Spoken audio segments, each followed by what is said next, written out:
ससुर ने अपने ही दामाद के पैसे हड़पने के लिए उसी को बुरे तरीके से पीटा। जी हाँ, ये हम नहीं कह रहे हैं, ये सामने जो आप तस्वीरें देख पा रहे हैं इस इंसान की, ये इंसान है गंगवा गांव का रहने वाला है और राजगढ़ इसका ससुराल है। अचानक से क्या होता है कि जो इनकी पत्नी है उसके पिता आते हैं और आ करके जैसे ये निगाहें ऊपर करते हैं, आ करके इनकी आंख के ऊपर बुरे तरीके से मुक्का मारा जाता है, सिर के ऊपर वार किया जाता है, गला दबा दिया जाता है। और ये पहली दफा नहीं हुआ, बल्कि इससे पहले भी इनके परिवार के अंदर 2 बहनों की शादी हुई है, एक इनसे हुई है और एक इनके भाई से हुई है।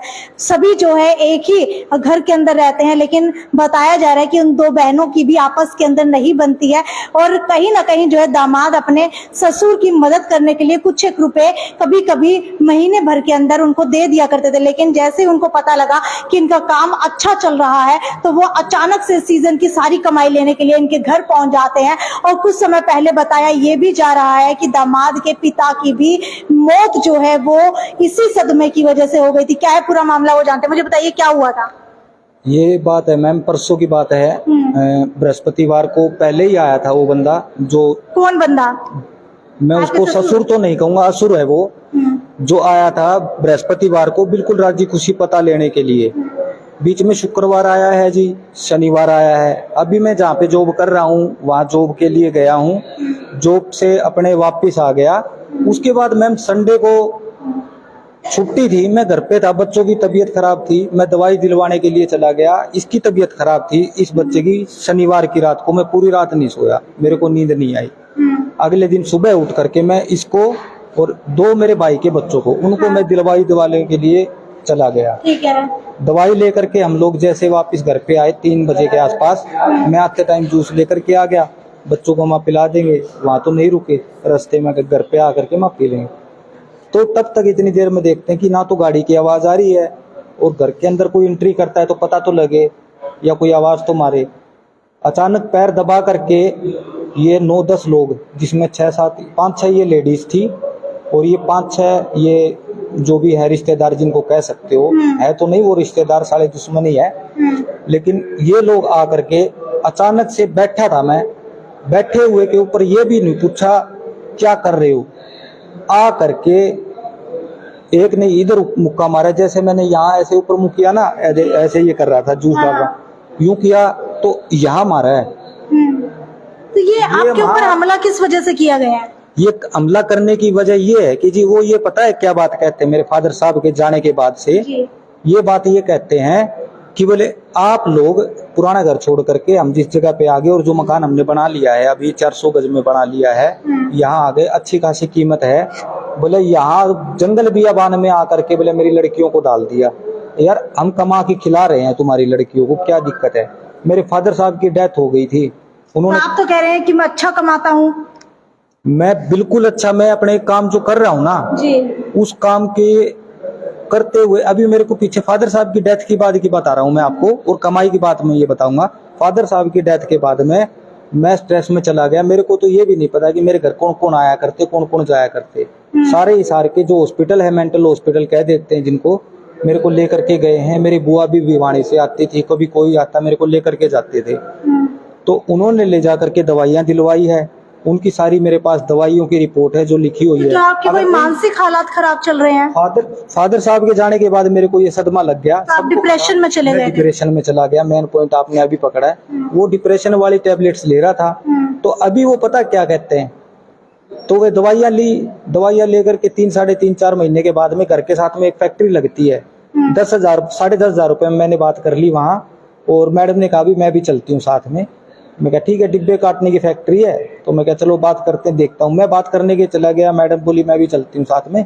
मैं कर लेगी साथ में, दोनों कर लेंगे। तो घर पे जो लोग आते थे सांत्वना देने के लिए फादर साहब के बाद, सब कहते भी दोनों मिलके कमा लो, अच्छा करोगे। पहले वाली बात नहीं है, एक बार इसके भी दिमाग की अलग बात है। तो मैं 2 दिन वहाँ मैंने काम किया मैडम। ओनर से आप पूछ सकते हो, उन जा करके मशीनों की आवाज़ जैसे आई उस दिन मेरे पूरे सर के अंदर जैसे पता नहीं, जैसे रेल का इंजन चलता है ना जी, ऐसी आवाज हो गई। दिक्कत होगी ज्यादा। डॉक्टर साहब के पास गया, डॉक्टर साहब के मनचंदा साहब के यहाँ जाकर के पूछ लेना। उन्होंने बोला अगर बच्चे पालने हैं ना तो 20 से 15 दिन आप कमरे से बाहर नहीं निकलोगे, बाहर नहीं आओगे। तो मैं रह गया घर पे। मैडम जाने लगी तो उसने क्या कहा कि आप अब मेरी लड़की तो काम करती है और आप घर पे सोते हो। अच्छा। मेरे को ये बात कही। मैंने उनको उस टाइम भी इसी तरह पर्स निकाल के दिखाया था कि मेरे पास अब भी इतना जुगाड़ है मेरा कि मैं ठीक है। घर बैठे खिला सकता हूँ। ठीक है, कमाने के लिए जा रही है ना, तो वो अपने हिसाब से जा रही है। गए हम दोनों थे, वो अकेली नहीं गई। लेकिन अगर आप अच्छा कमा रहे थे तो ऐसी क्या नौबत आन पड़ी कि आपको 10,000 के अंदर नौकरी करनी पड़ी? मैं अच्छा कमा रहा था और उस टाइम तक मेरे पास 3 लाख रुपए के मेरे पास मेरी बकरियां भी थी जो मेरे फादर साहब चराते थे। अच्छा। हाँ, यानी कि आपके फादर के जाने के बाद आप डिप्रेशन में आ गए, उसके बाद जो है आपका काम सही से नहीं हो पाया और काम धंधा ठप पड़ गया। बिल्कुल ठप पड़ गया। खुद का काम था पर्सनली। क्या आप अपने ससुराल वालों को पैसे भी दिया करते थे? मैंने जब वो सीजन में पिछली बार आए थे ना जी, तब गेहूं काटने के लिए, तब उन्होंने कहा जी आपका तो एक दिन का भी पैसा नहीं लगता। बोले हमारा अभी आप हमारे घर आओगे तो आप जैसे के आगे हम कूलर लगा दिया करेंगे। 7,000 रुपए का कूलर। कोई तो कहता है पैसे दिए हैं, तो बोला कहाँ दिए बताओ, उसका मैं स्क्रीनशॉट दे सकता हूँ। अच्छा, मुझे बताइए कि आपकी पत्नी जो है, क्या उनकी बहन और उन दोनों की शादी एक ही घर में हुई है? हमारे साथ ही है, मेरे छोटे भाई के साथ में कर रखी है। तो क्या दोनों की आपस में नहीं बनती? उन दोनों बहनों की नहीं बनती, ये बात पूरे गांव को पता है, नरवासी गांव को पता है। ऐसा क्या है दोनों बहनों के अंदर कि उनकी आपस में नहीं बनती? शुरू से ही ऐसा है। उसकी बुआ कहती है, उसकी बुआ ने हमारे घर पे कहा हुआ है, बताया हुआ है, बोले कि सजन, जिसका वो जो मेरा ससुर है, कि इन दोनों को एक घर में मत ब्याह देना। उसने कर दिया। जब पहली बार लड़ाई झगड़े हुए ना, इन दोनों बहनों के कारण घर हुए थे। हमारे घर में नहीं, हमारे घर में कभी झगड़ा नहीं हुआ। अच्छा, बच्चे आप अपनी मम्मी के साथ रह रहे हैं, पापा के साथ? पापा के साथ। तो मम्मी के साथ नहीं गए आप? नहीं, क्यों? ऐसे ही। ये आपके साथ ही रह रहे थे और आपकी पत्नी जो अब ससुराल चली, अपने मायके चली गई? हाँ, परसों चली गई। वो ये कहती है, जब उन्होंने मार दिया पीट दिया, जब वो लोग कुछ लोग आए मोजिज गांव के लोग, उन्होंने पूछा कि कारण क्या है बेटा, तेरे को मारता है पीटता है, ये काम नहीं करता, क्या दिक्कत है? उसने एक जवाब कहा, मैं आज सुबह उठ के आए और मेरे पापा को गाली दी।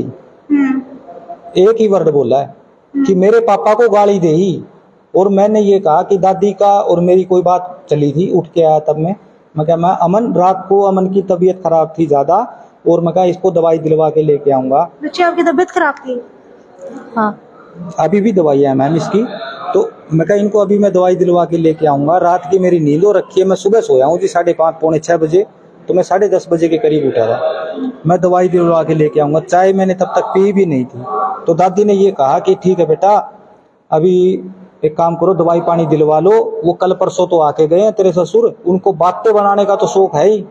ठीक है, एक मेरा साला मेरे ही घर में रहता है, हमारे टुकड़ों पे पड़ता है, लेकिन हमने कभी उसको बेगाना समझा ही नहीं। तो क्या पुलिस में कंप्लेंट कर दी आपने? MLR कटवा दिया है, पुलिस में कंप्लेंट, बयान हो चुके हैं? बयान मेरे हो चुके हैं। आप क्या कार्रवाई चाहते हैं अब?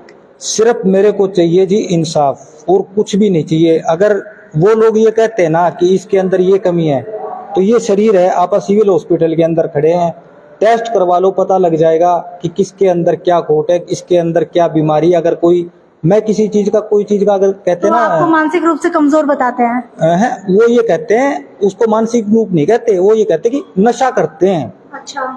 नशा करता होता है तो मैडम रात को लड़ाई भी करेगा, अपनी वाइफ को भी मारेगा। फादर साहब को ये वो नहीं समझेगा कि उनको जाए। पहले कभी नशा करते थे आप, शराब पीते थे?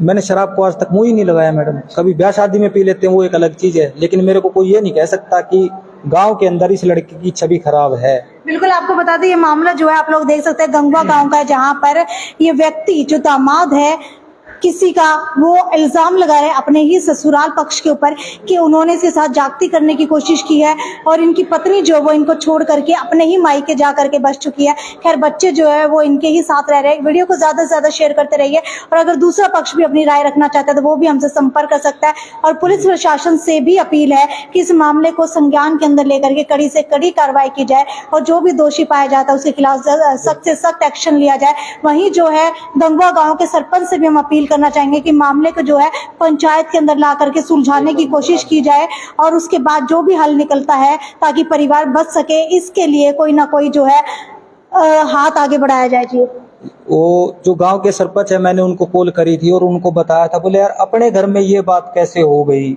मैं क्या भाई, पता ही नहीं लगा। कोई चीज तैयारी तो कर लेते, कम से कम ये तो पता लगे। कोई मारने के लिए आ रहा है तो बंदा बचाव तो करेगा, चाहे कोई भी हो। बताया ही नहीं, ऐसे तो वो बात है जी कायर वाली है। पीछे अभी आप मेरा इंट्रोडक्शन ले रहे हो, मेरा इंटरव्यू कर रहे हो, और पीछे से कोई आकर के मारने लग जाए 10 लोग, तो जी मैं किसको मारूंगा ये बताओ। तो ये थी साक्षी सोनी की रिपोर्ट। कैमरामैन अश्विन दुग्गल के साथ जुड़े रहिए आप आपकी आवाज के ऊपर। नमस्कार।